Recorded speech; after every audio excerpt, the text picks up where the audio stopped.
Sejumlah anggota DPRD Kabupaten Bogor dari daerah pemilihan 6 Bogor Utara menggelar kegiatan reses masa sidang 3 tahun 2025 hingga 2027 di Aula Kantor Kecamatan Kemang. Kegiatan ini menjadi wadah bagi masyarakat untuk menyampaikan berbagai aspirasi dan kebutuhan pembangunan di wilayahnya.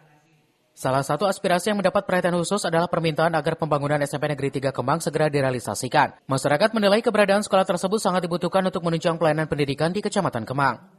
Camat Kemang Imam Mahmudi menjelaskan selain usulan pembangunan infrastruktur, peningkatan ekonomi, dan pelayanan kesehatan, aspirasi terkait pembangunan SMP Negeri 3 Kemang menjadi salah satu prioritas yang disampaikan masyarakat dalam kegiatan reses kali ini. Masyarakat bisa menyampaikan aspirasi, menyampaikan permasalahan, sehingga kebutuhan masyarakat yang memang diperlukan di lapangan ini bisa dipenuhi dan bisa kebutuhan-kebutuhan yang diperlukan oleh masyarakat ini bisa dikawal oleh DPRD Kabupaten Bogor. Hingga saat ini SMP Negeri 3 Kemang masih menumpang kegiatan belajar mengajar di gedung sekolah dasar. Padahal lahan yang akan digunakan untuk pembangunan sekolah sudah ditinjau oleh Dinas Pendidikan dan instansi terkait.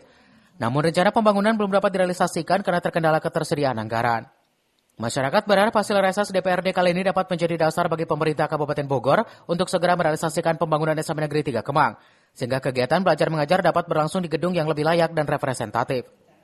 Dari Kemang, Kabupaten Bogor, Suhanda Abrijim melaporkan.